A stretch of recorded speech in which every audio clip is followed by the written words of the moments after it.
Good afternoon, everybody. You can hear me, right? Yeah, okay, good. It's been a long time since I've stood on a stage with a mic, but it's really great to see all of you here in person and all of you online watching from all over the world joining us here at the Hague Humanity Hub. My name is Jill Wilkinson. I am the Managing Director of the Hague Humanity Hub. We are a platform for connection and collaboration towards a more peaceful and just world, and we bring together hundreds and thousands of professionals who are working in this beautiful city of The Hague on a more peaceful and just world, no matter what they're working on, how they're working on it, as long as they want to connect and collaborate towards a better world. We're really excited to be able to host and collaborate with Links Europe and with the City of The Hague to support the conference on the future of Europe, with the conversations on the future of Europe and Europe in the world. Did I say that correctly? Yeah, got that one. Okay, anyways, it's been a fascinating process, many things leading up to this. This is the final event, so I'm really interested to hear what the findings are, and I just want to give you all a very warm welcome and hope for your interaction with all of what's happening this afternoon, and I hope that it also provides some inspiration for you, but mostly what we're hoping to do is provide some inspiration for the future of Europe. So thank you all very much.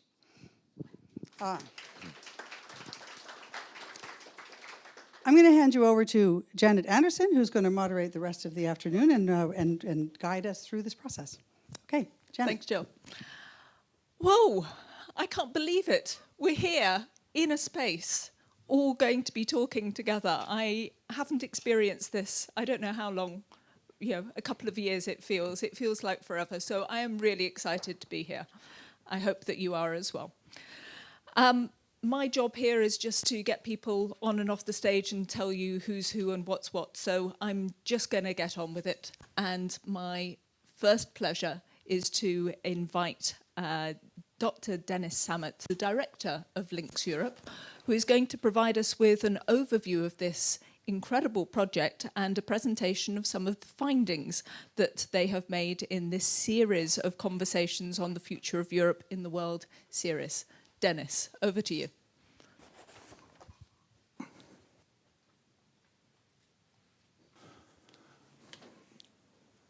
Thank you very much, Janet. Your Excellencies, ambassadors, dear colleagues and friends. The Conference on the Future of Europe is an important exercise for democracy on our continent, an opportunity for citizens to make their voice heard. Yes, one may say it is an imperfect exercise, but still a useful one. Thousands of citizens have engaged over the last 1 year in a process across the 27 member states of the European Union to contribute their ideas, their opinions about the future of the European Union, indeed the future of our continent. The process has continued despite the fact that we were all in the middle of a pandemic.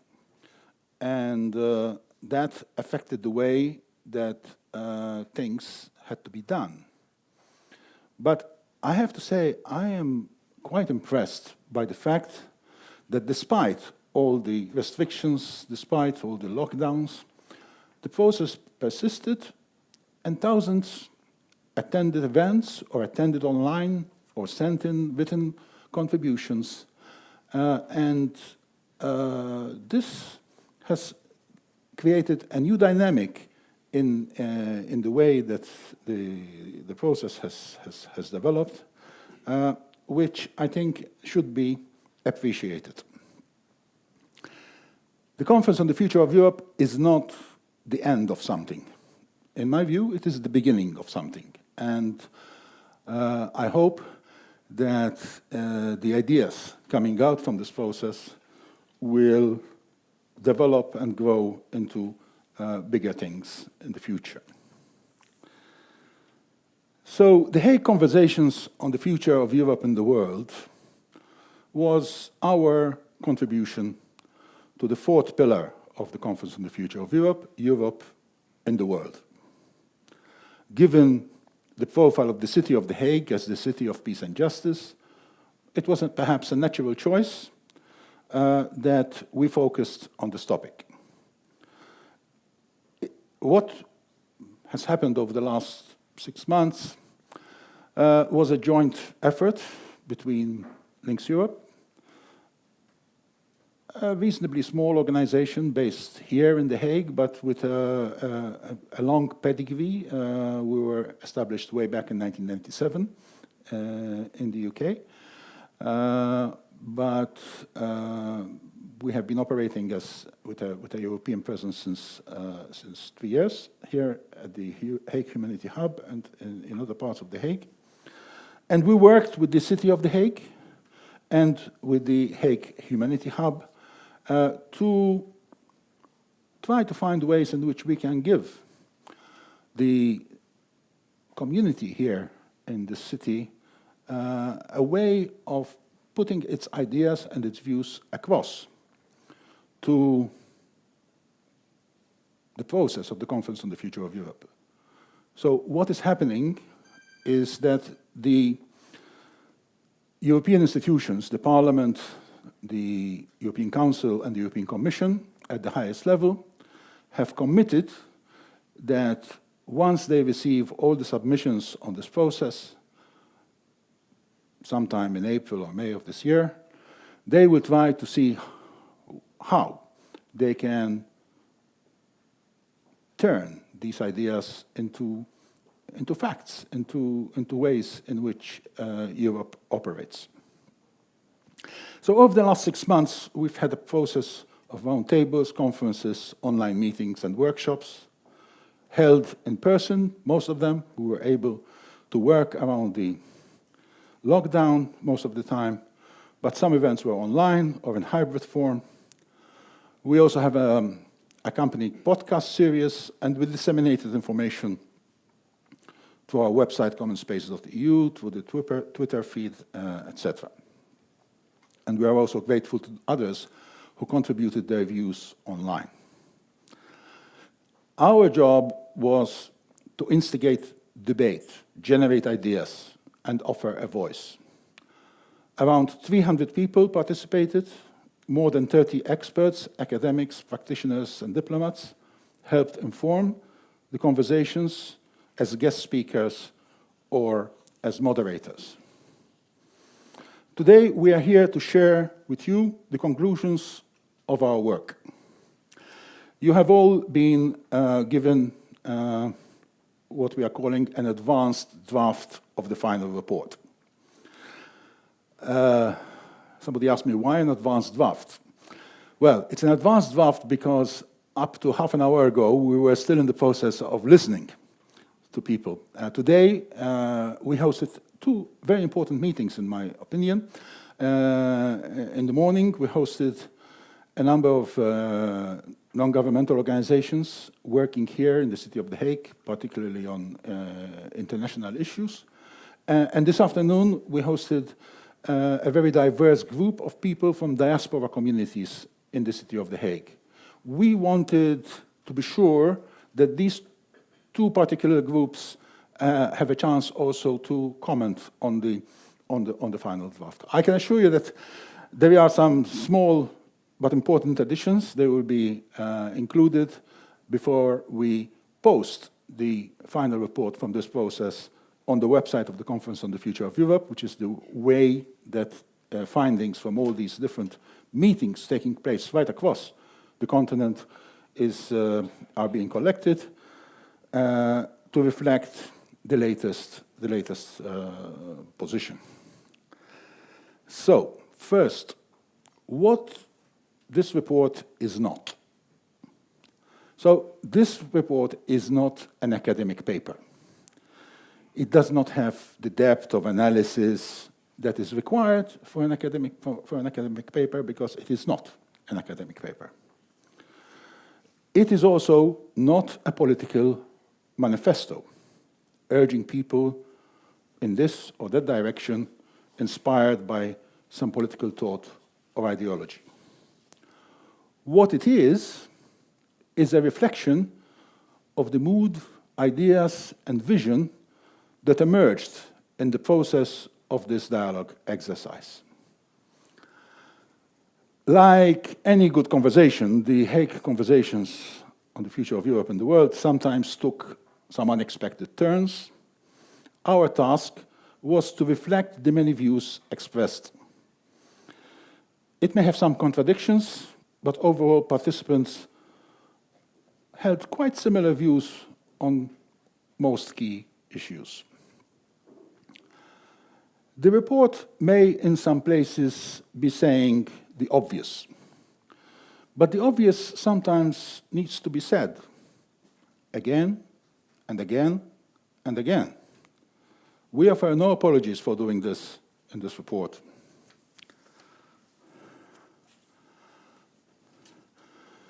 First of all, I want to emphasize that the Conference on the Future of Europe is not being held in a vacuum, and our meetings had also to reflect this. As one of our participants said in one of our meetings, the world is different, and we have to do different. For the EU, simply engaging with the world as before is simply not an option. For EU citizens, too, our expectations need to be based on current realities. Climate change, the pandemic, are two existential challenges that require humanity to work together. But what we see are new divisions. The specter of war now once again haunts Europe. We also see a threat to the fundamental rights and freedoms that we have become accustomed to. Not to mention the threat to the relative prosperity that we have seen in Europe since World War II.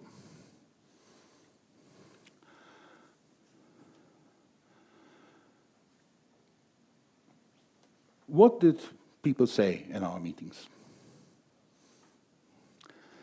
They said that they want a Europe that listens more, communicates better, and is a force for good in the world, and that has all the right tools to protect its citizens and play a global role.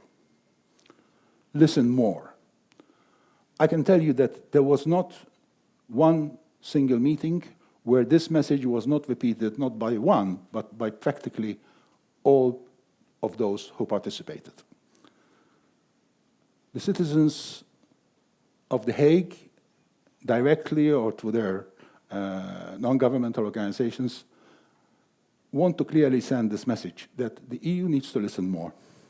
And it needs to communicate better, because there is concern that on many occasions the message is getting distorted, and things then simply just don't add up, because people are not quite sure what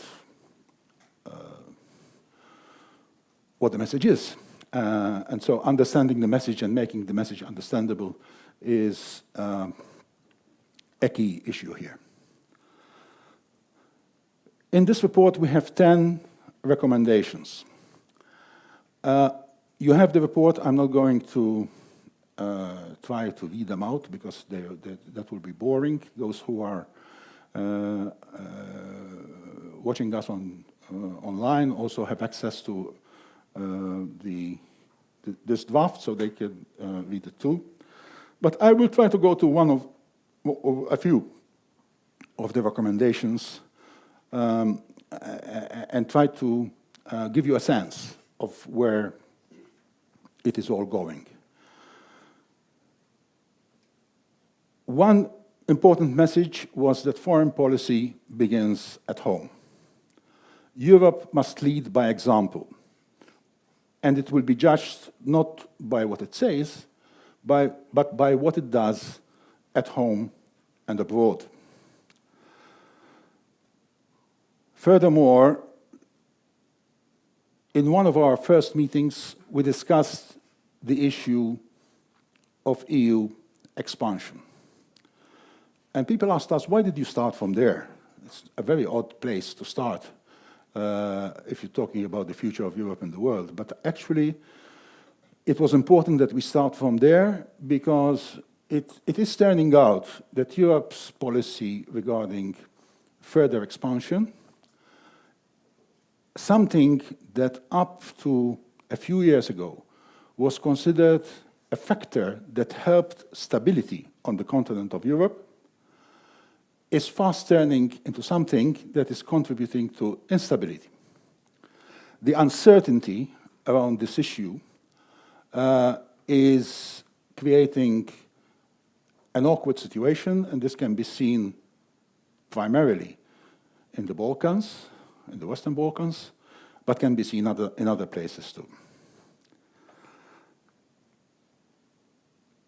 And then, apart from that, there is the issue of the neighborhood and the importance of the neighborhood being seen as the first line where any future European policy is going to succeed or is going to fail. The neighborhood east, the neighborhood south are both areas where we're seeing increasing problems. What started off with being an exercise in creating a prosperous and peaceful neighborhood is at the moment an exercise in managing crisis, in an arc of crisis that stretches from the Atlantic coast of the Sahel, goes right through North Africa, up to the Middle East, towards the Caucasus and beyond. So the issue is, it's good to talk about global Europe. It's good to talk about ambitions of being a global player. But if things are not going to work in the immediate neighborhood, then they are not going to work at all. One other aspect that was discussed at considerable length is the issue of power. How does the European Union project power? And here there is a big discussion ongoing. At least it was certainly a big discussion within our events. This is the tension between soft power and hard power. Now, most of participants in our events felt that Europe's ambition should be to become a soft power superpower, but with perhaps selective hard power capabilities. People pointed out that soft power is not weak power, as is sometimes projected. The European Union has a huge capacity of soft power. Up to now, it has been known as an entity with strong soft power. Recently, the conversation has been about moving away from soft power to hard power, about building resilience, including in the military sphere. There is a big document out, the Strategic Compass, published last December, that edges in this direction. We asked participants in our meetings, do you want or should there be a European army? Overwhelmingly, I would say without exception, everyone said it's not a question of do we want it? It's a question, is this something feasible, real, in the immediate future? And everybody agreed that it wasn't. And because it wasn't something that was really achievable within the immediate future, then people were invited to think in other ways about how Europe can use its power, a mix of hard power and soft power. And this includes practical suggestions that are made in the report, including the fact that the EU needs and can develop an inventory of what its soft power is, of actually appointing a commissioner who will be able to manage the EU's soft power, and of identifying niche areas in the field of hard power where the EU can excel and which would give it also the right to be around the table with decision makers and the councils of foreign policy in the world. So, whilst the majority of people were very much in favor of maximizing soft power, hard power was not dismissed outright.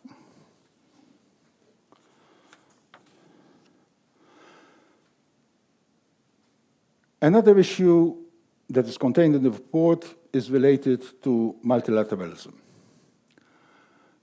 The EU has been, throughout its existence, particularly in the last 2 decades, on the front line in promoting multilateralism as a means of managing foreign policy. And the broad consensus in our discussions was that this must continue, but it must continue with a slight difference. First, the United Nations. The United Nations remains a major pillar in world governance. Everybody knows that the UN needs reform. Everybody knows that there are things that do not reflect the reality of today. They reflect the reality of 1945. And everybody knows that at some point, some changes have to take place. But no one is taking the bull by the horns and saying, let's start the process of doing this. Now, it's clear that any process is not going to happen in a year or 2 years or even 5 years. But unless there is somebody pushing for it, it's never going to happen ever. And so the suggestion coming out from the different groups that participate in these discussions was that the EU should appoint a special representative for United Nations reform, and that this person should have the mandate to keep the issue on the agenda. So not something that one remembers every now and then, but actually something that on which there is a constant process and a constant pressure. Also in the area of multilateralism is the issue of the OSCE. The OSCE is, let's put it this way, at a crossroads. And it can go in very different directions. What happened last night and what is happening this morning in Ukraine is another test of whether this institution has any value left. We all know the OSCE and before the CSE played a hugely important role in the transformations that took place at the end of the Cold War. In 1995, end of 94, beginning of 95, the CSE became OSCE, and people had hopes that this organization will be making an even bigger contribution. I think most of us were disappointed. They were disappointed during the 2008 Georgia-Russia war. They were disappointed subsequently with the performance in the South Caucasus over Nagorno-Karabakh, etc. Again, the European Union is in a position not just to be part of the story of OSCE reform. It must lead it, not least because 27 of the 56 or 57 now, 57 member states of the OSCE are EU members. So there is much that can be done.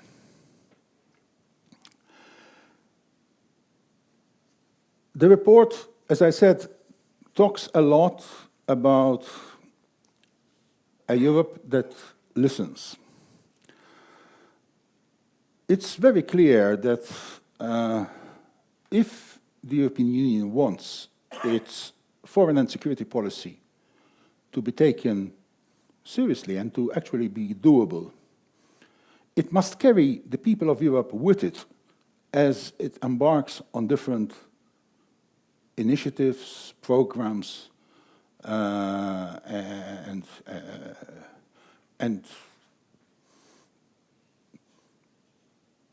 areas of work that are new, where possibly there will be a lot of controversy. There were a lot of ideas about how EU foreign policy can become more accountable, how people can connect with decision-making in Brussels in a way that they are not doing at the moment. There were two very specific ideas that I will mention here. One is the role of the European Parliament. So it is felt that the European Parliament is approaching foreign policy and scrutinizing foreign policy in too generic terms and in a way that does not really do service to what the task should be. And so there is a strong recommendation of changes in the work, in the way that the European Parliament scrutinizes foreign and security policy. There are actually good examples of how member states and some other democracies deal with accountability of foreign and security policies within their parliament, and lessons need to be learned where it is necessary. The second area is related to intermediaries. It's very difficult to expect citizens to get a copy of the strategic compass, read it, and understand it. Probably it's very difficult even for experts to do that sometimes, because there's too much jargon and acronyms and sort of language that is understandable in very narrow professional circles. That, in a way, cannot be helped. But how do we fill the gap? And so there is an understanding that there has to be a bigger role for intermediaries who are able to work on these issues and to actually act as a bridge between what is being done in their name and the people who are making the decisions. So these can be think tanks, they can be NGOs, they can be professional bodies, they can even be business bodies, because the feeling is that there are too many pockets of work coming out from the European Union that is not quite understandable to most people, and the role of these intermediaries, therefore, needs to be better understood and better adjusted. As I said, I have not tried to list all the recommendations that are in the report because that would take too long. But I hope that this sort of gives you a sense of where the drift of the conversation had been going. There was also, in many of our discussions and conversations, references to the role of non-governmental organizations, civil society. So if you go to Brussels, they will tell you, NGOs, they are part of our DNA. We cannot exist without them. And it's true. But there is a lot of concern that NGOs are being bureaucratized in a way that they're losing a lot of their value. And what the report does is to call for a root and branch review within the European Union of how NGOs and other civil society groups interact with the European Union, and a public report published after that. There is also one practical suggestion that came out from this morning's meeting about the appointment of an NGO ombudsman who will be able to deal with issues related to how NGOs operate within the European Union system. I think this is a very important suggestion because states can look after themselves. They have the structure that allows them to look after themselves. But NGOs, even if they are big NGOs, are not able to take on the power of the European Union easily. And so there should be a mechanism that would help processes that would, first of all, keep a constant review of what is being done, but also to be able to receive complaints and to receive comments as things develop. And finally, what happens after the end of the Conference on the Future of Europe? So one big criticism of this exercise has been this is one big talking shop. And come next April, there will be some report, and then everybody will completely forget what has been discussed. We make a practical suggestion. We say the European Parliament should set up a committee that for the next 3 years would have to issue a report in which it says these ideas from the Conference of the Future of Europe have been implemented. On this, nothing has been done. On this, nothing has been done because nothing can be done. Keep us informed of whether actually this has been a waste of time or whether this has been the beginning of something else. I tend to be an optimist.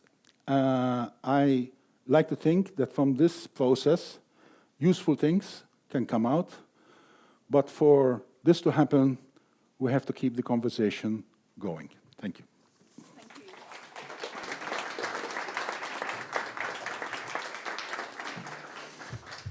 Thank you, Dr. Dennis Sammut, with, I think, an insightful but comprehensive summary of all of the elements. I don't know if anybody else has had the chance to read through the report, but he's covered a lot of the points that are in there. Now, just to let you know what's going to happen during the rest of the session, we have 2 distinguished guests who are going to make their comments on the reports, and then it's over to you. You get to say what you want to say. Maybe there are some points that you would like to make that then would get included potentially in the further draft. And then towards the end of this session, we have a special chance to hear from some other distinguished guests and hand over this copy. And you're going to be here to see that happen before we let you go and have some of the drinks over there. So, it is my pleasure to invite Dr. Walter Kemp, lecturer from the Diplomatic Academy of Vienna, to reflect on these series findings. Dr. Kemp. Oops, I don't think I need this. Thanks very much, and it's a pleasure to be here. I used to work in The Hague from 1999 to 2003, so it feels a bit like coming home. But as I pointed out this morning, when I worked here before with the High Commissioner on National Minorities, there was no hub. And it was very difficult to know who was in the community, who one could talk to about similar issues, where you could get traction to try and make change. And I've also been involved in the Netherlands Helsinki Committee. But I have to say, this feels like scaling up the kinds of things that organizations like the NHC can do. So it's great to be here. I was not part of the process of the report. I have read the report. This morning I was in listening mode when there was a discussion among civil society organizations, particularly saying what we should do about the report. What I'd like to focus on briefly is to remind ourselves why civil society organizations are important at all, because I think that sometimes people consider them as kind of monolithic, that they all do similar things, and yet the range of topics and issues that NGOs cover, the way that they approach issues is all very different. I have to say, although I was introduced as being a lecturer at the Diplomatic Academy in Vienna, my full-time job is with something called the Global Initiative Against Transnational Organized Crime. And that in itself is a very interesting NGO because it's a network of a range of experts around the world, about 600 experts on organized crime, observatories in different parts of the world where there are issues related to organized crime, and frankly, in every country there are problems of organized crime, and also civil society networks. So the point of that network is to identify risks and strengthen resilience. A different business model than what many NGOs do, and yet another example of their added value. So, Madam Chair, I will be brief, but I wrote down 10 things that I think show why CSOs are useful. I don't need 10 minutes to say them. First is NGOs as bridge builders. Bridge builders within their communities, but also between communities. And at the moment, for example, in Europe, where there's very little discussion between Russia and the West at a governmental level, perhaps we might have some chance at the civil society level, the level of people, to actually promote dialogue. Related to that is Track 2 initiatives, or Track 1.5, trying to help the resolution of conflicts, to de-escalate tensions. Again, those processes that exist, of course, have legitimacy because they're involving governments, but sometimes they can get stuck. And civil society can play a role to open channels that might not be possible between governments. The third is to build resilience at the local level in particular, but to get people active in their communities, to participate in issues that affect their lives. In the context of my organization, it's building resilience to organized crime, but it can be any range of issues, for example, environmental issues as well. The fourth, and you can feel it in this building, is NGOs as an incubator of ideas. I think what's often missing these days, people describe it as an imagination gap. People can see the problems, but they're using solutions from the 20th century to deal with these 21st century problems. If you have a place like this, you've got energy, you've got ideas coming from all different approaches. A kind of polymath approach is what's needed. And that can only be done by bringing together people with different perspectives and different backgrounds. A fifth function is analysis and early warning. This might have to do with conflict situations, but it might have to do with other transnational threats and challenges. The sixth is what somebody described this morning, the very Dutch polder model. How do you bring together people with diverse backgrounds, diverse opinions, and actually work through an issue? We were talking about in the meeting where we were just launching my book, if I can use this opportunity. The reason I'm in town, I've just written a book called Security Through Cooperation. Some people said this is the worst possible day to launch it. I disagree, we need more security through cooperation. In that discussion, we were saying that people have lost the art of listening, of trying to understand the other side, of empathy, and also working together complex issues. And I think that's a space that civil society can provide. The seventh point is on education. New approaches to peace, to understanding complex issues, to promoting confidence and building trust. And again, an interdisciplinary approach is badly needed. The types of issues that we're dealing with today are too complex for diplomats and politicians to deal with on their own. Pandemics, transnational organized crime, climate change. There's so many issues on the agenda, and they all require different skill sets. The eighth, we were mentioning this morning the importance of talk, yes, but also the importance of action. How do you move from that dialogue to actual concrete action? And this is where civil society can help. And related to that is also to do with changing the narratives. The people can see the problems, but how do you actually get to the point where you can affect change? The ninth point is on what people often consider the traditional role of civil society. Civil society is a watchdog. Civil society holding governments accountable to the promises that they've made. And I think that's absolutely still a fundamental importance of civil society organizations. And the last is networking. That people might be focusing on their issue in their particular place, but the world is so interconnected, we have to be making those links. And here we bring together the Hague community, but what I would argue, and I have 4 points for possible follow-up to the report, since Dennis was asking, what do we do with this now? One, continue the process. Don't make this a one-off.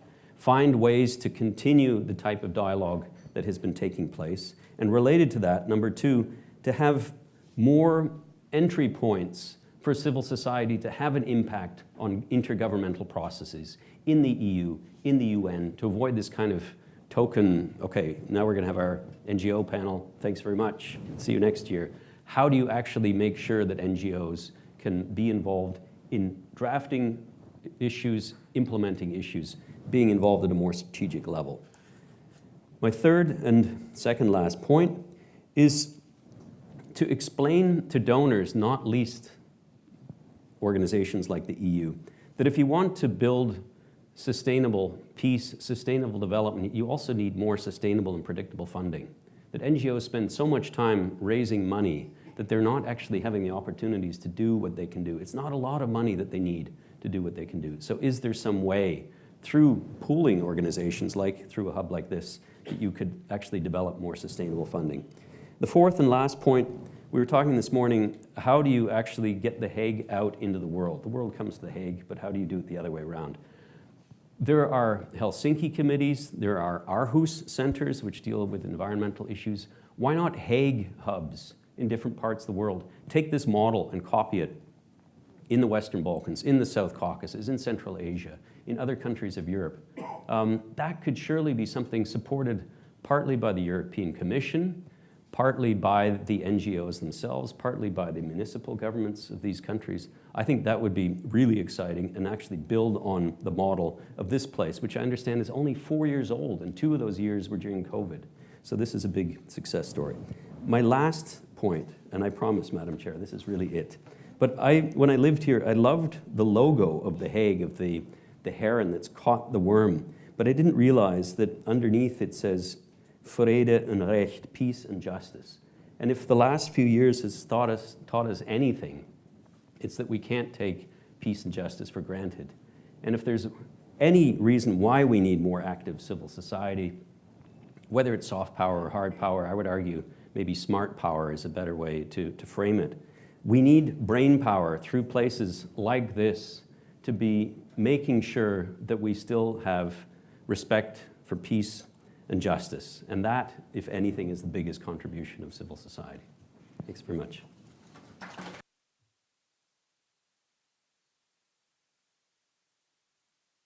If anybody wants to just have a look behind, you can see the symbol. Am I on? There we are. If you want to see the symbol, there it is behind our speakers. I believe it is a stork rather than a heron, just to make a small correction there. Yeah. Bird spotters of the world unite. I had my first child when I was in the Hague, so maybe it was a Maybe it was a stork stork. for you. And our second distinguished guest today is Tony van der Togt, Dr. Tony van der Togt, Senior Research Associate from the Clingendael Institute. Please let us hear your reflections on these Hague Conversations. Thank you very much, and I'm really honored and I have a great pleasure to be here.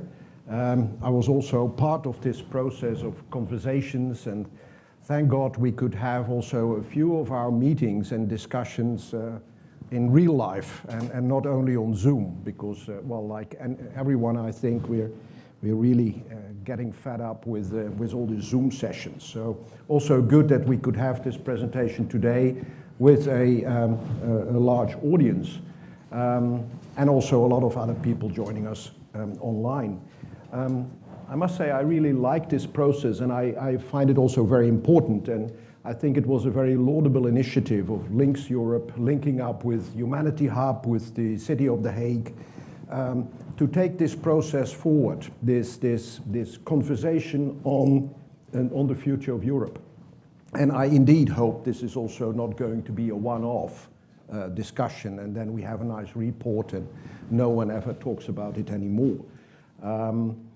So the beginning of a process, because I've realized in the past few years, both when working for the Dutch Foreign Ministry, but also when being part of a think tank community and engaging a lot with civil society, both here in the Netherlands, but also when serving abroad, that we need to listen more to the concerns of citizens, and listen in an open and honest way, and not evade kind of difficult, sensitive, sometimes discussions, but discuss it openly. This is important if we want to keep public support also for policies, but also to renew our policies and make them more effective. And we should communicate when discussing Europe, when discussing the EU, we should be able to communicate more effectively about what the EU is about. That it's not only an open market, it's not only about trade, but it's a peace project. It has always been a peace project from the very start. And it is basically a community of values, which some others are also sometimes desperate to join. Sometimes when you look at places like Kiev, where you had the Maidan revolution of dignity, you saw people with European flags there out in the streets, because they wanted to be part of this community of values. And that is important. I mean, do you ever see European flags here during demonstrations? I think we hardly see them. So this is something which I think the older generation, and well, gradually I also belong to this older generation, takes much for granted. So I think we should, in this process, which should really be a process, we should involve the younger generations. And not only here, but also abroad, and be able to link the younger generations in our own country with the younger generations abroad, in other EU member states, but also in, let's say, the neighborhood, the European neighborhood. Because then you can get different perspectives on issues, and maybe also find another way forward. That we have these concerns of citizens, that we have to take them more into account. I've also seen that at Clingendael we do now regularly the so-called Clingendael barometer on several issues. And that can be about European integration, it can be about migration, climate, Russia, China. And what you see is that you get different views from, and these are kind of, well, representative interviews with, about 10,000 people, which are done regularly over time and deliberately, not only in The Hague. I know we are in the City of The Hague, but we have to take this process also to outside of the Randstad bubble. The Randstad, the four cities here in the west of the Netherlands. So you really have to take it out to other areas of the Netherlands and involve people there and listen to their concerns. This is not about selling policies better and tell them one more time that this is good for them.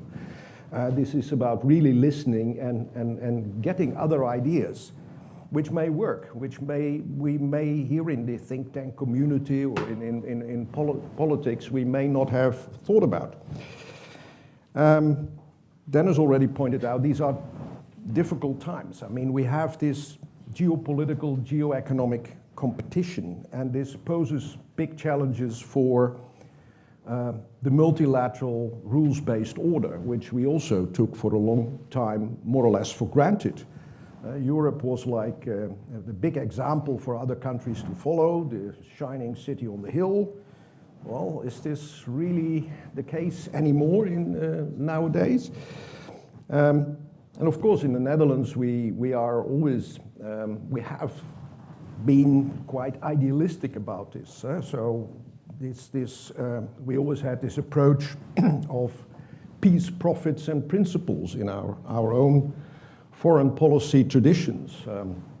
And of course, we wanted to have this multilateral rules-based order because, I mean, what kind of power do we really have as the Netherlands? So we need a rules-based order for us, also for the profits, but also to keep our principles alive and to make sure that the rules are, in the end, can be enforced.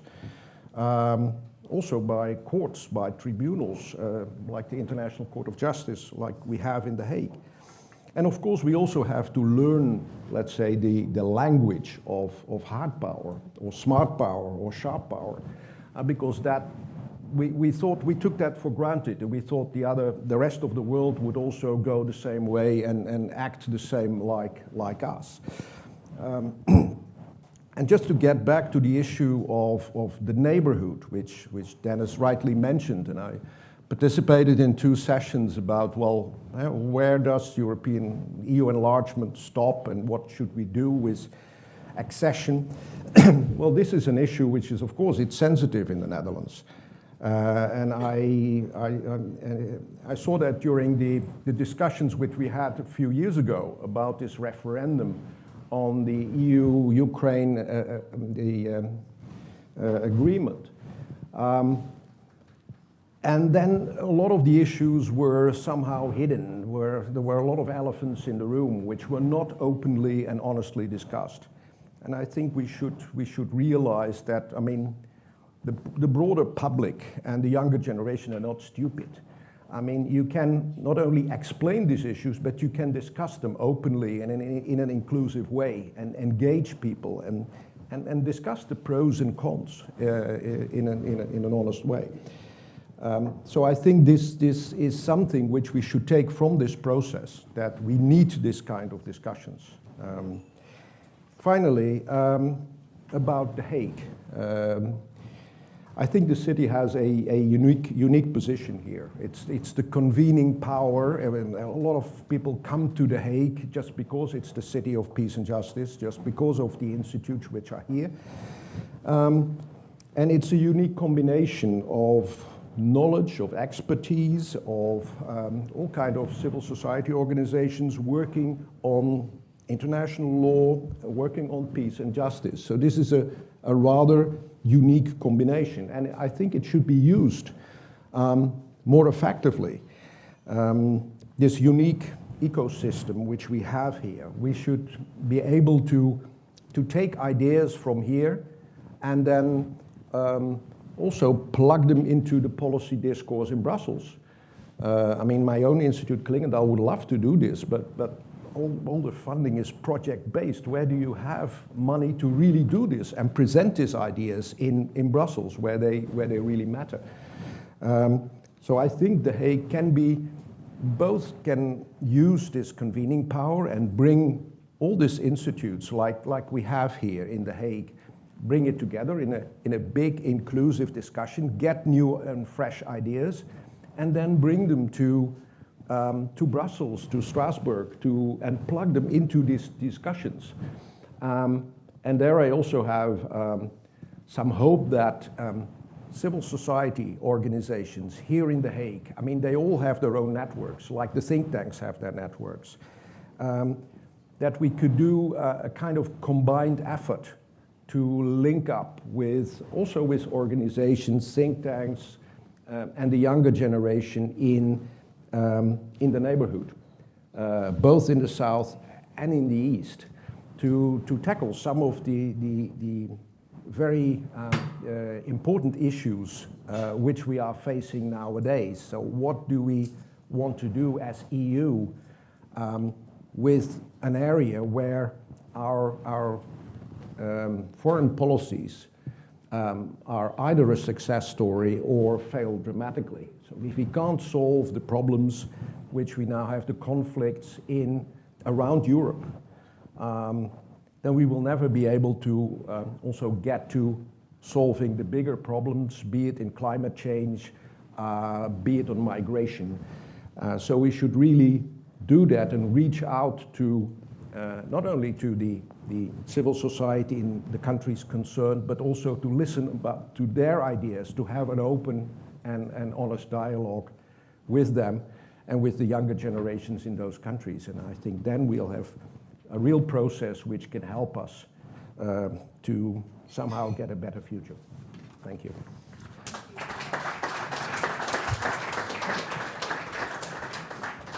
Dr. van der Togt. Okay, now you've all been very patient, you've listened, and we would like to open the space for you to have your say. I am going to come amongst you with my microphone and ask you to speak directly into it and just make your point. What we would like is for you to listen and for you to make notes and then perhaps to provide some response, a wrap-up in the end to this, so that we can have a little bit of a dialogue between us, and really encourage you, anybody who has something to say, please feel free. Please try to make your points succinct, because there are a lot of you, so I'd like to get around as many people as possible. I'd also encourage anybody who is watching online and would like to make any points online, please do write in any questions or points that you have to make. I'm sure somebody will pass them on to me if we see anything. So over to you. Who would like to make a first point? A gentleman over here. It's going to involve a little bit of me going round in circles. I'm not giving you the microphone. No. I was just asking whether I can use the microphone. Yeah, I'm Casper de Dam. I'm a board member of the Association for the Study of Ethnogeopolitics. And this is the second meeting of the Humanity Hubs I know about, so physically present. There are multiple problems like climate change, security issues, what's happening in Ukraine. But there's a large elephant in the room, or rather donkey. And I'm by nature an optimist, but I work with dark scenarios as a conflict analyst. One issue is there thinking in Brussels among governmental organizations and non-governmental organizations about the dark scenario? If Trump comes to power second time, then there's a real chance that NATO will collapse. And then I personally believe that the European Union should buckle up and become a hard power, and then think about the European army again if NATO collapses. Because NATO wouldn't work anymore if Trump comes to power semi-democratically or even undemocratically. So there are not only dangers in the East, there are also dangers in the West for the European Union. And if that isn't tackled, then all the other problems cannot be solved. So what do you think about that scenario? Is there active thinking about that scenario? Thank you. Okay, some other points. Yes, lady next to you. As you're here. Hi, I'm Grace Ellis. I'm from the Hague Institute of Innovation of Law. If you would like to stand up, Ah, that would be nice. sure, sorry. Yeah. There we go. We've heard a lot today about what we want to see in the world, us within Europe, what we want to see. And I just want to ask, what does the world expect of us? And what do you think is done or can be done to sort of streamline those expectations and that action? Thank you. And another back here, and then I'll come over to this side. Yeah. Hi. I'm a sustainability consultant, and in that function, I follow the EU taxonomy. And I fully agree with the involvement of NGO in European politics. But what you saw clearly is a statement by the Commission on New Year's Day. They published like a new revision, including gas and nuclear power as green energy sources. And then basically they wanted to push it through without any consultation. In the end, the platform on sustainable finance was actually consulted, but to my knowledge, not much changed since. So how do you see, if we go to Brussels, is there actually someone listening. Thank you. I'll come back to you. I saw some hands over here. Oh, I am sorry. Yeah, thank you. So, can I? No. Okay. So, I'm a student from Leiden University, and so my question is basically, how do you? Because some of you mentioned involving younger generations more extensively in politics, and so I've done a little bit of research on that previously in the past semesters, and it seems to me that it's younger generations are vastly underrepresented in most political systems, even in the Western world, not to mention other worlds. So what do you imagine as a way of involving them? Do you think there should be a sort of quotas, or maybe the engagement starts somewhere else, because they are not just underrepresented, but also not so engaged? And maybe it's sort of a chicken egg question, which one was there first, but I'm just curious of what your suggestions would be for youth engagement and involvement. Thank you. I think I saw this gentleman. Please stand. Okay, hi, I'm Armenian ambassador. 2 observations, and I don't know, maybe you can treat it as a question. First of all, it strikes me maybe that, first, thanks for the organization, Mr. Sammut, of course, Dr. Sammut. But is it coincidence that only ambassadors of the countries surrounding Russia are interested in the future of Europe or listening to the conversation? And the second one, none of our speakers, or maybe I have missed that part, mentioned about European principles of the European Union on which the foreign policy is declared to be based on the policy of the European Union. Dr. van der Togt just mentioned European values once, which I strongly challenge. The European policy is not based on the values, it's based on the interests, and very practical interests. I understand that. You know my opinion, and I had an opportunity to speak last time here. I don't want to raise any emotions here. I'm not naming any particular country, but what is European Union is doing now in my region, that's, let's call it in a direct Dutch manner, that's reverse of the European values. Okay, so that is the question basically, why nobody mentioned European principles, but once only Mr. van der Togt mentioned the values. Thank you. Thank you. I think we'll take a break then. Please think about some more questions yourself. Maybe, gentlemen, you would like to say a few words yourself first.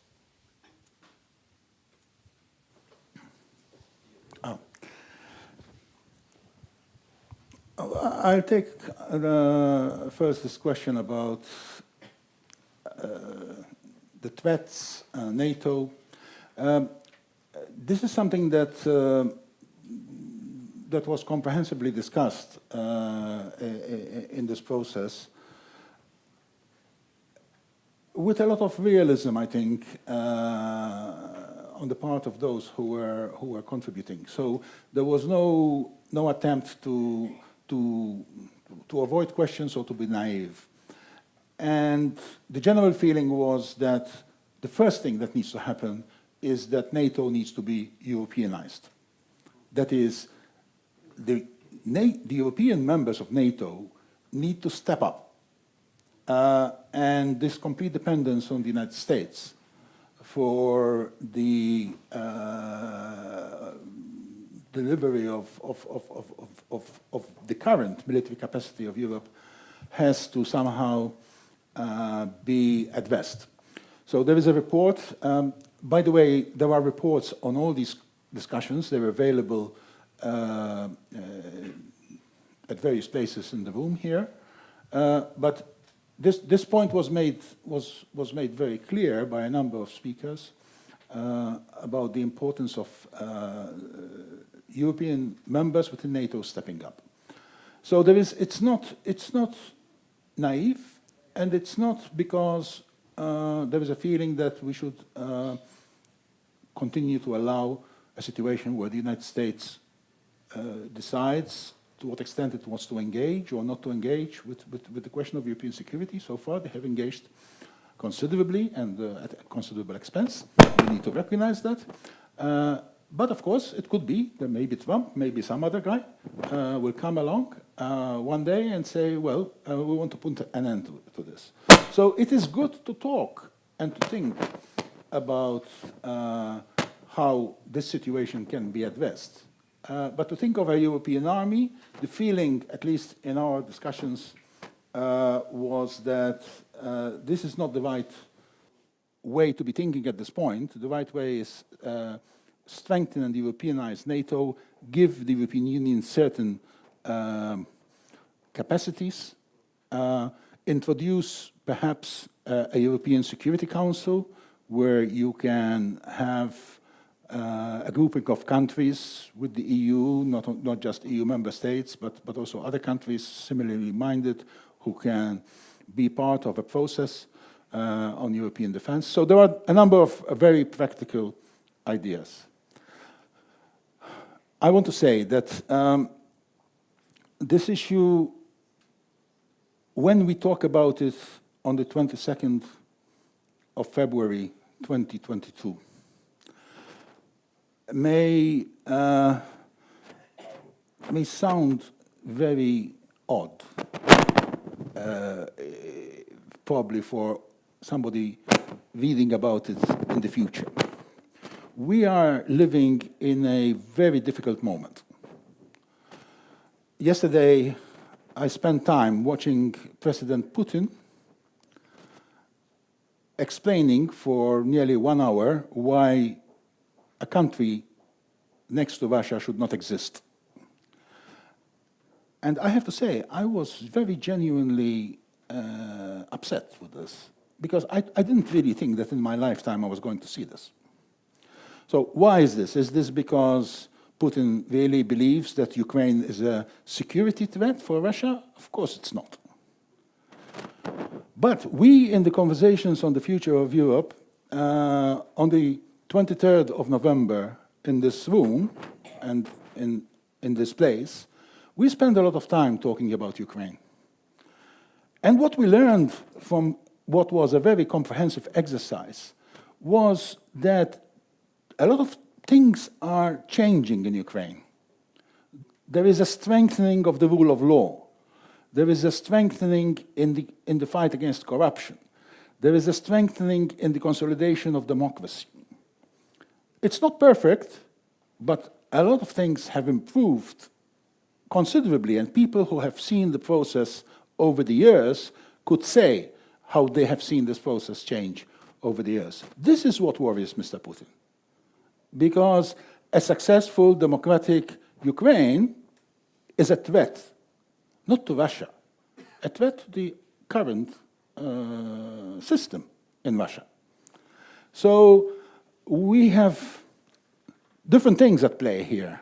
What threatens Mr. Putin is not hard power. It's the soft power of a successful post-Soviet country transforming and transitioning into a functioning democracy and rule of law country.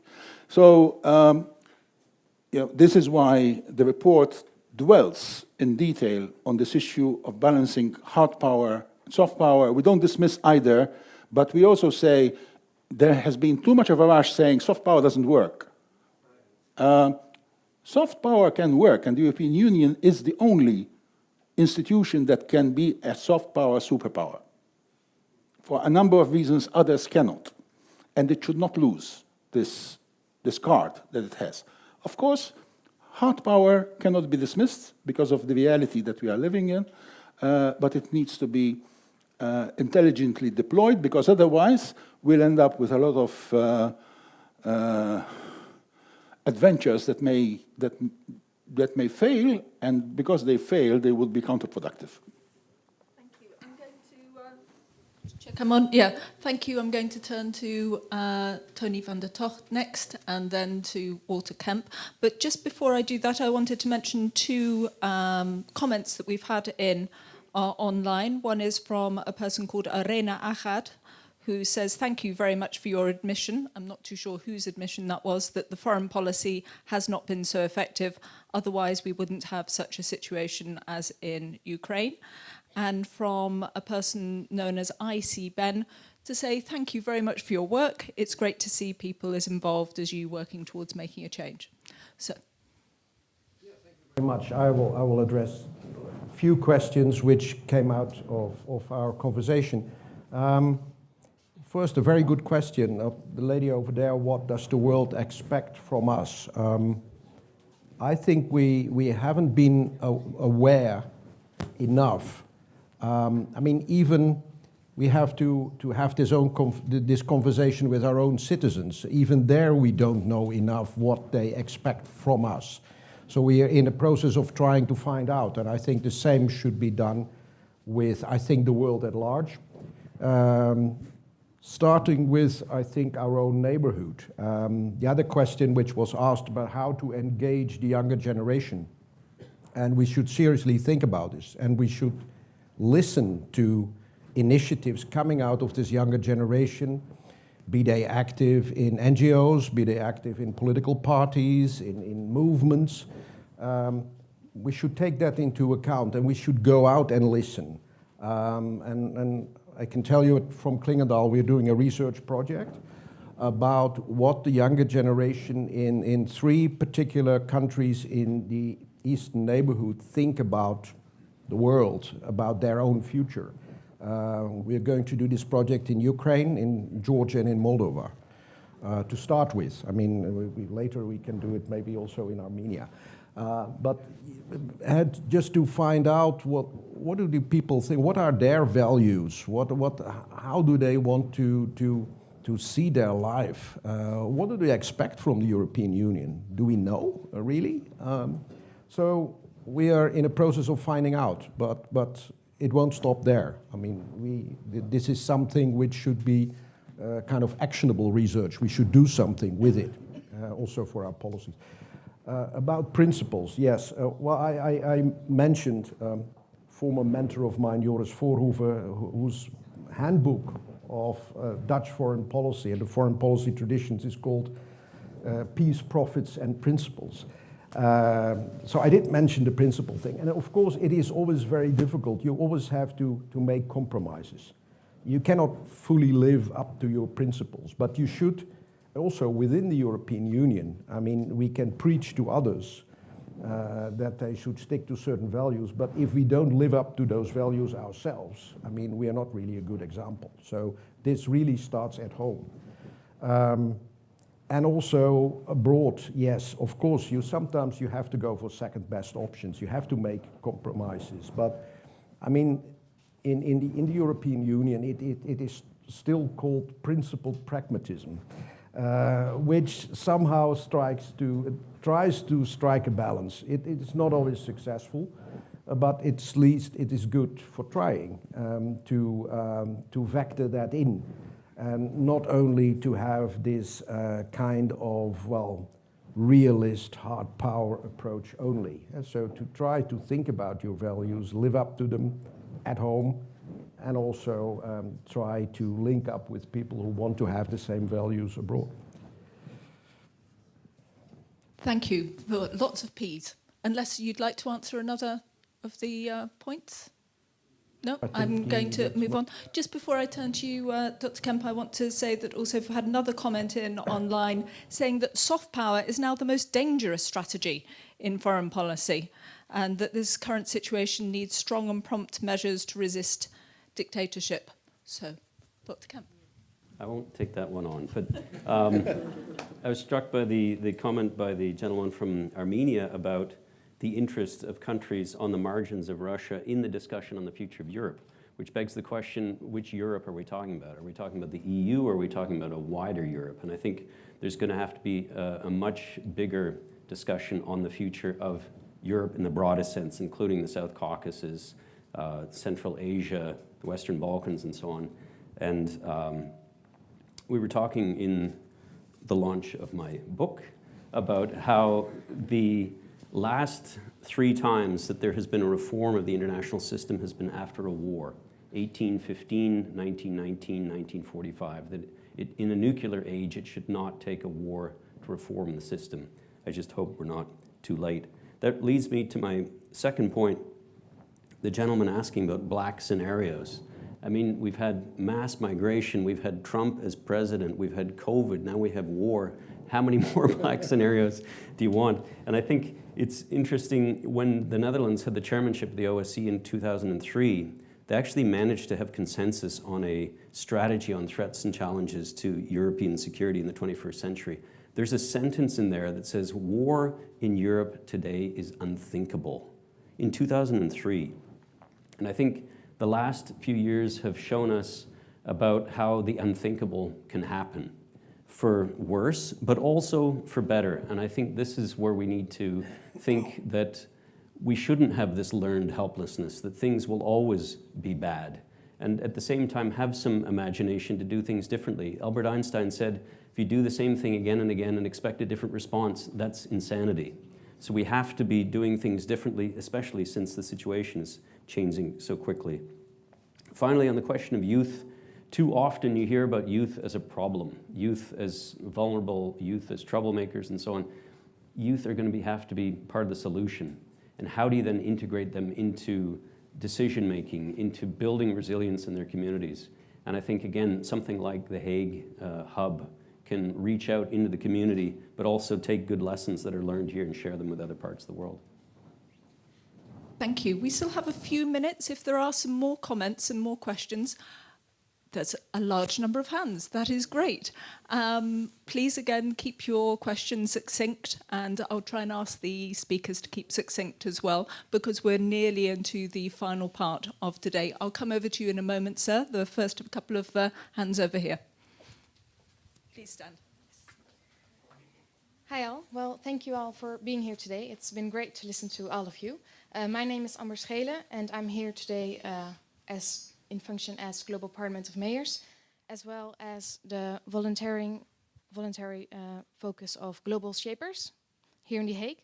And my question to you is, we've been focusing a lot on concrete actions and on cooperation, engaging youth, as you have also just mentioned, Dr. Kemp, and reform, and how do you cooperate with NGOs, and how you really start to focus on impact. And that's where my question comes in. What do you, and maybe also our next speakers, think, what should you focus on to really focus on concrete actions, on impact, to basically set the stepping stone or the way forward for this new future of Europe in the world we are talking about today? So what would your primary impact focus be?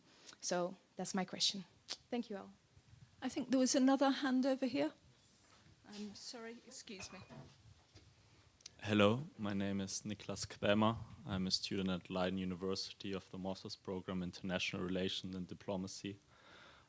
We've been talking about hard power a lot today, and it reminded me of an issue that we haven't talked about yet, which is that a country with quite a significant hard power capacity has just recently left the European Union, Great Britain. So my question to you would be, with that having in mind and all the developments in the east of Europe and all the threats, should Brussels maybe take a step towards London again? Ooh, okay. And there was A short remark on European treaty. Should we give him space for a short remark? Okay. Please. Yeah. Maybe it's not fashionable to quote, especially in The Hague yesterday, President Putin's yesterday's speech. But when we were talking about new European security environment architecture, 2010, Russia proposed a new European security treaty. Nobody took it seriously. Just a remark. Thank you. And there's over here, I think, one or two people. Thank you, Gaffer. My name is Salim Rabbani of the Lutfi Rabbani Foundation. Thank you very much for this initiative. I think it's great. It would be great if it could be repeated and not just kept as one initiative. One question, was the private sector involved at all in coming up with these conclusions and in the Hague Conversations? Next question, thank you. I'm Khaled Ahmed Chaudhry from International Human Rights Commission. Once I raised a question about the hard power to the NATO Supreme Allied Commander. And I said, Admiral, for how long United States of America and the European Union will continue using hard power? Haven't we learned lessons from Iraq, Libya, Syria, and other countries, Afghanistan? I very honestly and sincerely believe that Europe's future lies in the soft power. To get rid of this hard power use and to think over the well-being of the future generations of the European Union, not only the Europe, but for the rest of the world. So my question to you, sir, in the middle, isn't it possible that we can ever say no more weaponization of the world, no more wars on the world, and we will simply solve and resolve the issues through dialogue at table? Thank you very much. Okay. And a gentleman over here has been so patient with his hand up so long, and you are our last question, sir. Yes, of course. Slava Krieger from the Russian Embassy, political section. I've got more of a remark to what Samut said about democratization of Ukraine. I wouldn't like to go into detail on that questionable remark. I would like to propose to meet and discuss this issue later when we both read the book of Dr. Kemp. Thank you very much. And we have another final remark here. Please do stand. And I'll come over this side. There you go. Thank you. My name is Moji Solar. So I just want to ask also about EU's foreign policy, looking at it from the angle of Africa-EU strategic partnership. I know most of the partnership has been on migration, focused on the northern Africa. What about the sub-Saharan Africa? What's the plan? Thank you. I'm just going to check with the organisers. Would you like us to take some more questions, or would you like us to move on? Yeah, we have 2 more questions. Yes, certainly. One here and then one here. Please do stand. Actually, I just want to know that what is your idea about the negotiation with the Iranian regime for the nuclear program? Because it's for decades that they are negotiating, but nothing's found, and especially in Vienna. And yeah, I would like to also hear about that. Thank you. Thank you. And a question here. Please do stand. Excuse me, sir. Yes, thank you for the insightful discussion. My name is Mahali. I'm a PhD candidate at Leiden University. And we've been talking a lot about soft power and the EU's role in the larger world and its neighbors in the global south.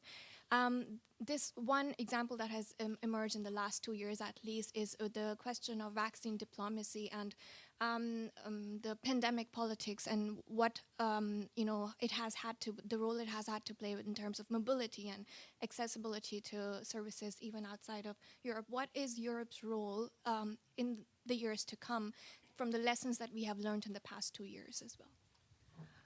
Goodness. What a range of questions, ladies and gentlemen, from you and for our speakers. We have just a few minutes to be able to ask you to respond, and I apologise, not every question will be answered. We do have the opportunity to chat to the speakers afterwards, so please do feel free to raise them. Please pick and choose yourselves. If there's one question that you can answer and you'd like to provide an answer on, then please do. Should we start with you, Tony? Yeah, I just picked 2. I'm not really a specialist on relations with Africa, so I'll leave that to someone else. About, yes, the concrete actions, impact. I think that's very important when realizing that this is a first step. This is a first step in a conversation. So like I said before, this is just not about ticking the boxes and say, okay, we have had these consultations now and we can, it's all, you can find everything in a nice report. So I think this is the next step and we should think about it. And part is in this process of involving NGOs, involving other organizations in not only the policy process, but also for them to engage with think tanks to come up with new ideas. I know it, I've seen it in my own think tank, Clingendael. There's a lot of young researchers coming in constantly with new ideas, with new perspectives, going out also to do research, also in Africa, in sub-Saharan Africa, coming back with new ideas.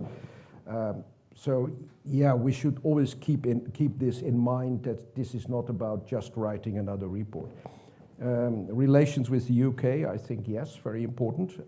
The report touches upon it when discussing security, broader European security, and raising the idea also of a European Security Council, where a number of bigger countries, including explicitly also mentioned in the report, the UK, could be engaged. I mean, yes, we are engaging with the UK at the moment very much on the situation in Eastern Europe, but also in other areas. And this should be a conversation which should be carried forward. Private sector, I also leave to you, I think. Yeah, I think this is enough for my, I mean, the rest is really a little bit outside of my expertise, and I think it's more to the two gentlemen to my left. You're right. I'll try three. One, about the impact. The world is in such a mess, I would put the bar pretty low. And I would say, let's try to work together to not make things get worse. And I would hope in the context of European security that Russia and the West, which at the moment can agree on almost nothing, would agree at least that the situation cannot spiral farther out of control. And this, I think, also relates to the question from the gentleman saying, why can't we simply demilitarize, give up our weapons, give up our nuclear weapons, and so on? What I argue in my book is that cooperation is actually self-interest. It's not liberal internationalism. That countries have a self-interest to work together. That is not the same thing as what Immanuel Kant was talking about, perpetual peace. But I'm saying that you can manage relations more predictably, more peacefully. And the reason that international regimes and organizations developed over the last 150 years is that states understood that self-interest, from dealing with pandemics to dealing with organized crime, migration, etc. And I think what I like most about my book is the cover, that it shows the interdependence between countries, that we either all stand or fall together. The last question, what did we learn from the pandemic? I hope what we learned from the last 2 years is that the world is truly interconnected, that walls don't work against a lot of things, that countries, even great powers, have a self-interest to work together, to exchange information, to have early warning, early action. And again, this idea that solidarity is self-interest, that you have to find a way to work together, because you cannot shut off your society against migration, against pandemics, against other things, that you have to work with your neighbors in particular. But now in an interconnected world, you have to find a way to get along. And that's why what's a real shame is that at the time when we need our international organizations to work, they're being undermined like never before. And if the UN or the OSCE or these other organizations don't work, we're going to have to find something else that does. From you, Dr. Sammut, maybe you could also use this opportunity to provide a little bit of a summary of where we are now, to provide the bridge to our next stage. Indeed. But first, let me pick up two issues. The first is this is the question about the private sector. We had a very interesting input and a very interesting discussion about the role of business in promoting global Europe going forward in our session on connectivity. And the feeling of that meeting was that going forward, there is no other way except partnership between governments and business. First, because some of the projects being envisaged and some of the things that need to be done, if you want to compete with China, but we prefer not to put it that way, but for simplicity's sake, I will say it like that, they're just simply too big for business. So governments have to be involved, and they have to be involved perhaps in ways that we had got used them not being involved. But at the same time, people understood that most citizens would actually have more trust in ventures if business was also involved in those ventures, because, well, business tends to have its ear to the ground, and there is less likelihood that things would be done simply for, in a cosmetic way. So this business-government partnerships in promoting global Europe, I think is seen as the way forward. I want to make one general comment regarding the issue of war and peace in Europe. And indeed, this is the moment to talk about these things. Yes, the Russians did present some years ago a proposal. It was on the website of Medvedev when he was president of Russia for a couple of years. You cannot say that it was ignored. There were processes going on. There was the Corfu process, maybe Walter remembers, where there was an attempt to start the discussion on the future of European security architecture. The problem is that what the Russians wanted to do was to drop the Helsinki Final Act in the dustbin and what happened after it, and to start from scratch. And I don't think that anyone wants to really do that. Also, we cannot start a conversation on the future of European security by saying, let's start by saying that some countries don't have a right to exist, and let's start by saying that some countries have no right to choose how they want to do their foreign policy. What did the Helsinki Final Act do? And this is 1975. Well, it actually established a set of rules, including about frontiers and the inviolability of frontiers in Europe, that is being tested on a daily basis now. So I think, yes, there is a need to talk about the future of European security. I mentioned this also in my short presentation, that it was felt during these discussions that the EU can and should lead on this. This is not something where it can be simply a passive observer. It can and should lead, including in the process of reform of the OSCE, if that is necessary. Some people think this is where we have to start from, because this was the organization that was designated to deal with a lot of these issues. It's not working, so we have to make it work again. And so these are some of the practical suggestions that are included in this report. So to sum up, well, first of all, I want to thank my colleagues, Walter and Tony, for their comments, their generous comments, and also their very constructive suggestions. This has been an amazing process. I have to say, when we started, I had no idea how it was going to turn out.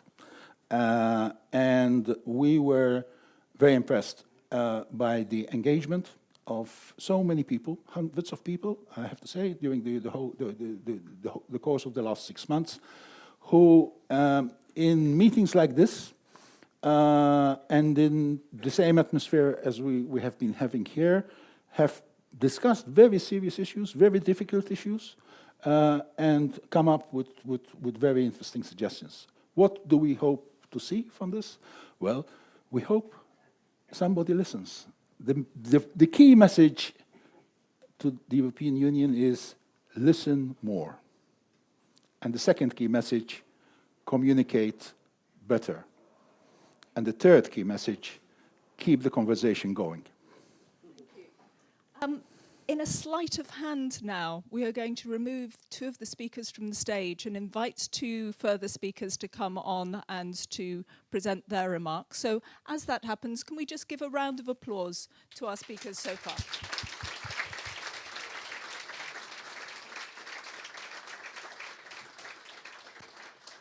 And I would like to give a shout out to you, the audience. I have not attended any of these other dialogues that have happened, the conversations that have happened, and I have been incredibly impressed by your questions, the succinctness with which you have put your points, and the clarity, and the range of different interests, which I think shows what a wide and varied institution the European Union is.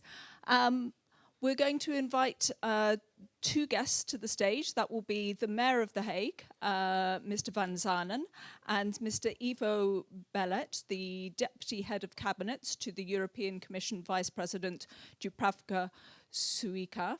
So for those who are asking, is anybody listening? Yes, we have someone here who is listening and is going to take what you have said and going to be processing it. So gentlemen, may I invite you to the stage?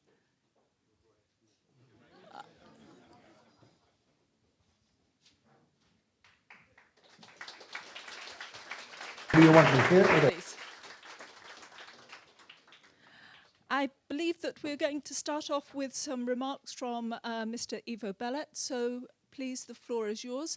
There is a microphone here if you would like to stand behind the lectern, or you can stand as you wish. I believe you're wired already. I will take the microphone away. So. Thank you very much. I think this is working, yes? Can you hear me in the back of the room? Okay. Thank you very much. Thanks for giving me the floor, and thanks for having me here. I've been asked to give some reflections, not too long, 5 minutes. So we're used to that, being concise and precise. So on behalf of Vice President Dubravka Šuica, whom I have the honor of being a cabinet member, and on behalf of the Conference on the Future of Europe, because Vice President Šuica is one of the co-chairs, as you know, of the Conference on the Future of Europe, together with MEP Guy Verhofstadt, who is the other co-chair, and also with co-chair Clément Beaune, who is the French State Secretary, so on behalf of the French presidency. So on behalf of the Vice President, who today is in Brussels for the what we call the GAC meeting, the General Affairs Council, where the conference on the future of Europe is on the agenda. So I apologize to the Vice President, and I ask you to give me the opportunity to address a few remarks on her behalf. The City of The Hague, Mr. Mayor, has invested a lot of efforts and a lot of energy in the Conference on the Future of Europe, in a series of dialogues with citizens, for which we want to thank you very much. Not only the mayor, the alderman, whom we will meet later, but the whole college and the team of the who has invested a lot. I shall say the conference team who has invested a lot of energy in the dialogues on the Conference on the Future of Europe. We have been listening carefully to the presentation of the final report, and we've been reading it with great interest. Really, that's not just like a declaration. It's really an interesting report. We received it beforehand, luckily, so we got some time to reflect on it, on The Hague in Europe and Europe in the world. It's extremely interesting, and it's really great that we can have this presentation in the City of The Hague, which has had such an important role in Europe and the world, and still has, of course, the city where indeed during the Congress of Europe, the first steps were made towards more cooperation on our continent. But you know that much better than we do. The report that the city has delivered, not just to us, but among others to the conference, it aligns perfectly with the recommendations which have been put forward and which are being put forward by the citizens in the framework of the conference, because the conference is ongoing, of course. We did have one of the important citizens panels last weekend in Maastricht. And in the upcoming weekend, we will have another citizens panel with 200 randomly selected citizens coming together now in Dublin on important topics. Next weekend will be about the stronger economy in the world and also about digital transformation, which will be dealt with later this afternoon. So the report that we have received from The Hague indeed perfectly aligns with a lot of recommendations that come out of the conference panels and of the conference plenaries, where these recommendations of citizens are debated and discussed. I've heard and read a lot of interesting proposals in this report. That is the outcome of the Hague Conversation. Let me name a few, such as citizens, and it has just been mentioned also in the previous debate, citizens have a right to be part of the debate about the role of EU in the world. That's I think one of the essentials. Without such a debate, without involving citizens, a debate on foreign policy initiatives quickly runs out of popular support and out of popular esteem. So involvement of citizens, which is one of the main pillars and one of the main objectives of setting up the Conference on the Future of Europe, is really one also of the red threads. Do we say that, red threads? Yeah, through the Hague report too, and that's really, really interesting. Another one, institutions, EU institutions must learn to listen better. It has already been phrased here on this platform, yes. That's very remarkable. First, they must listen, and I'm addressing also Didier, good friend Didier from the EC office, head of the EC communication office here in The Hague, and very nice to see you here, Didier. But of course, we will listen to what citizens have to say to us. EU institutions must learn to listen better, and first they must listen better to their own citizens, yeah. And this process, whether directly or through elected representatives and intermediaries, such as think tanks and NGOs, of course, and community groups, it has to be continuous. It has to be continuous and dynamic, is in the report, yeah. And a constant theme, also mentioned in the report very clearly, that came up in practically all the meetings held in the process of the Hague Conversations, was the need for the EU itself to communicate better what it does.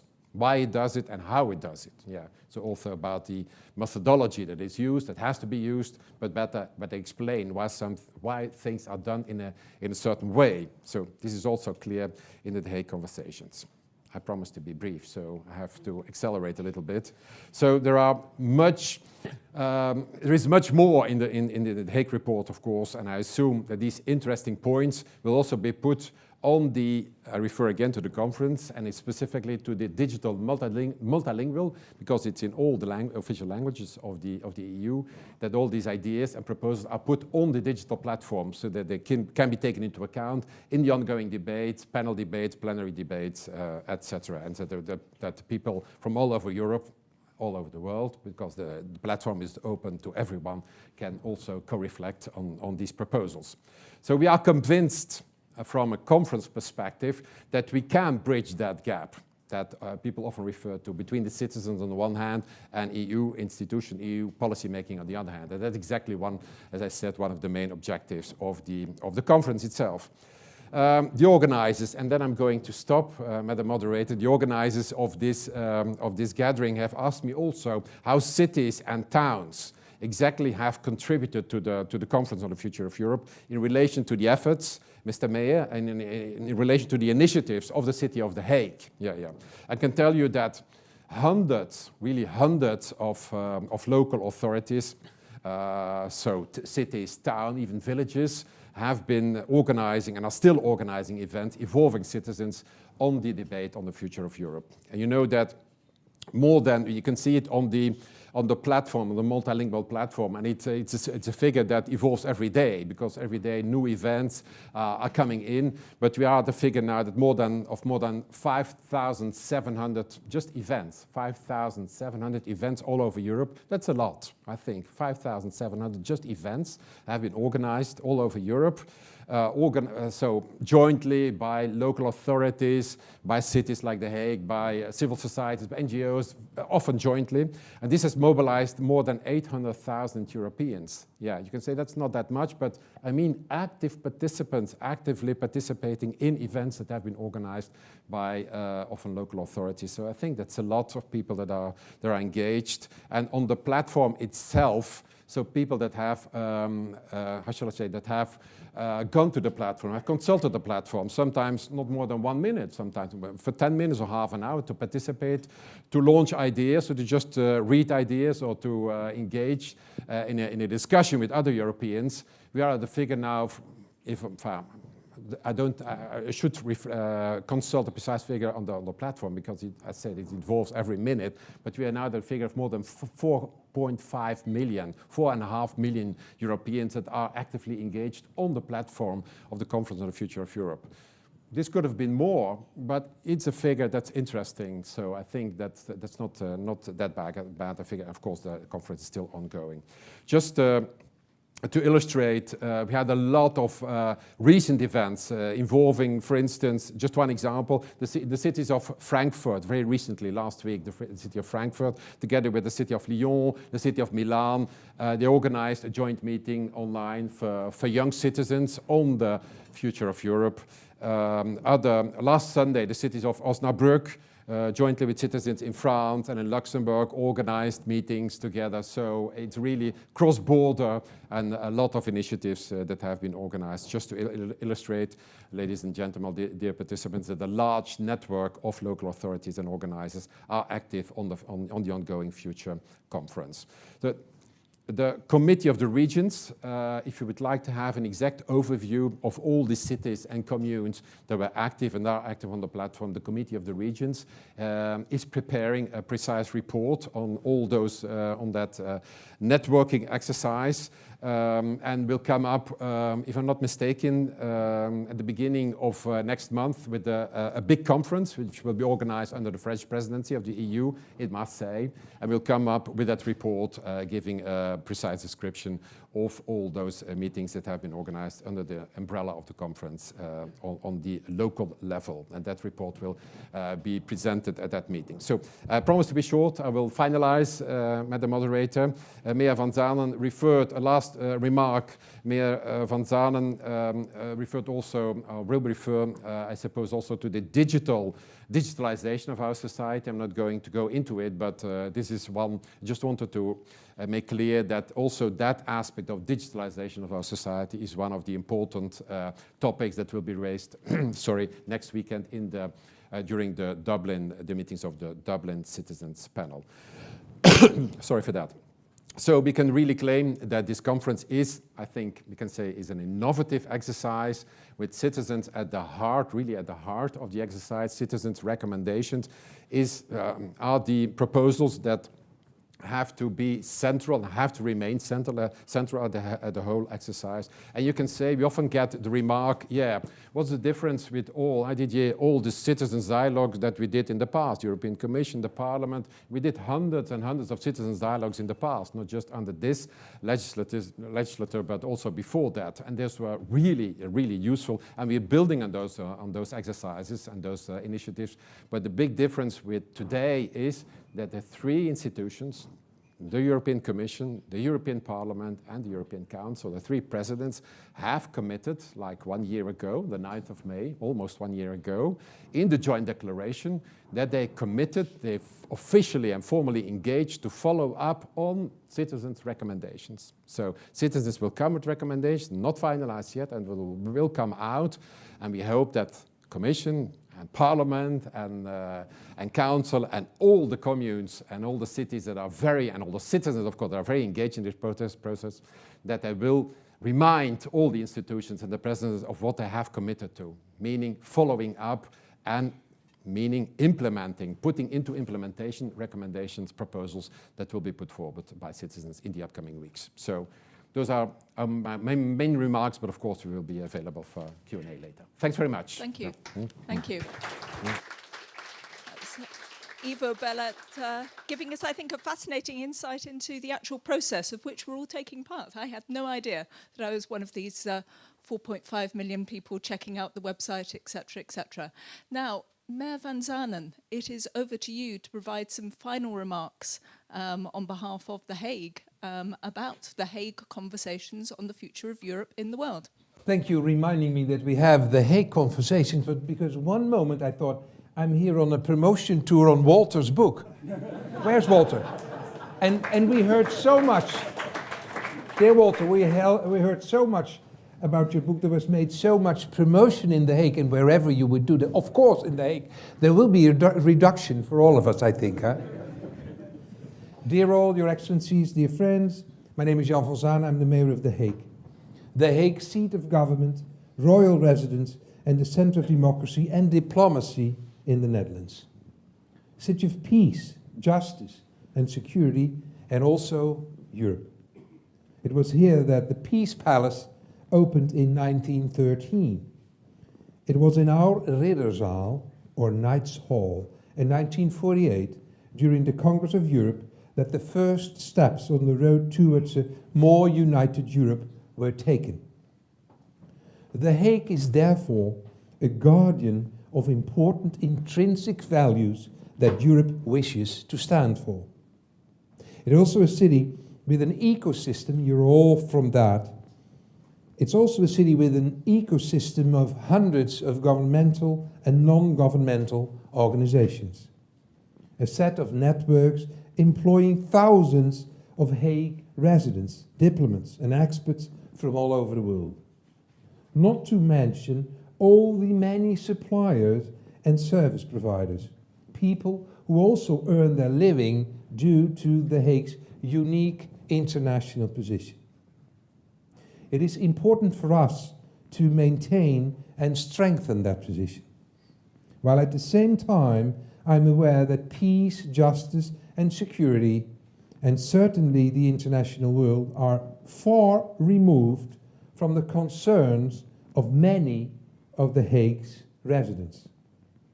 Worries about income, housing, the local environment leave little room for involvement in matters beyond their own situation. And the challenge is to make Europe relevant for these people too, because Europe touches on everyone's life.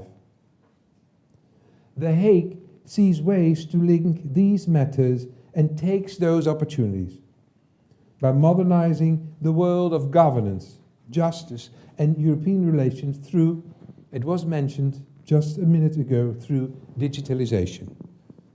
This leads to opportunities which can be used to improve public services and increase also, very important, transparency. Artificial intelligence is increasingly involved in many government processes, as well as at society at large. Our academic institutions in The Hague also look at the downsides for ordinary people. Cybersecurity is all the more relevant to us as a center for government, diplomacy, and European institutions. At the same time, we offer programs which enable business owners and their residents to become more aware of online risks and learn how to deal with them. Just as a lot of work has also been put into these conversations on the future of Europe. More than 10 events have been organized for a broad audience. This evening, tonight, in our new Temple of Culture, Amare, I will speak at the concluding event of this conference, where the results of interviews with residents and school children in The Hague will be presented. These interviews focused on digitalization and privacy, as well as on the future of Europe. My thanks to Links Europe for the organization of this invaluable series of events. And I would also like to thank the Hague Humanity Hub for the hospitality and everyone in the Hague municipality. They all have contributed to the success of these conversations. We will remain in dialogue with one another, and I really look forward to seeing you again in The Hague, the city of peace, justice, security, and Europe. Listen better, communicate better, keep the conversation going on. If that isn't principle pragmatism, I would say, Tony, I wouldn't more, even better. Thank you very much. Thank you, Merman Salmon. Now, I'm just going to go up here a moment because this is it. This is the moment. We are now going to hand over this report to the gentleman. So it is over to Dr. Dennis Sammut from Links Europe to present a copy to each of our distinguished guests. Dennis. Thank you. Well, we've prepared the report. We're still calling it an advanced draft because until 1.5 hours ago, we were still consulting with groups of people. We had today at the hub, first a group of civil society organizations, and then this afternoon we had representatives from diaspora communities from across the city. They made some interesting suggestions which will be added, and the report will be put, as you suggested, on the website of the conference of the future of Europe by the end of this week. This has been a very interesting journey, 6 months, but I think that we've all learned a lot, and I hope that some useful things will come out of it. It's a big box. Why? Because we decided to include reports from all the events, so that everything was documented, every idea was recorded.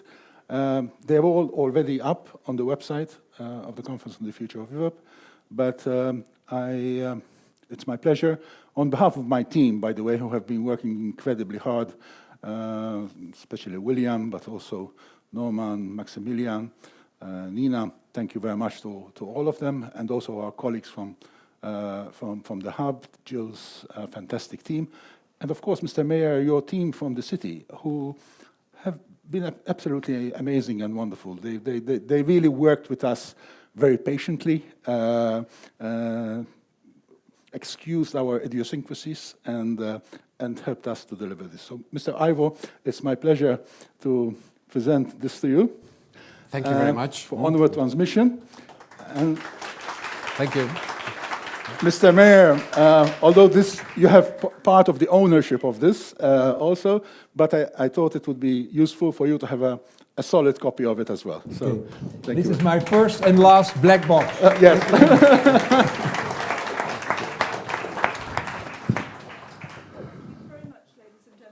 The online audience, thank you very much for following along for all of this.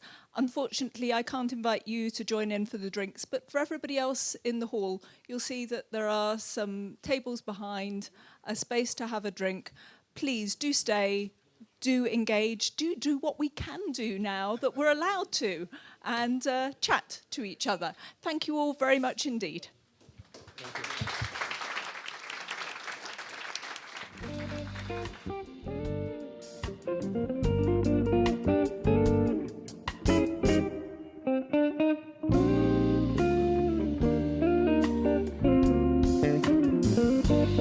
you.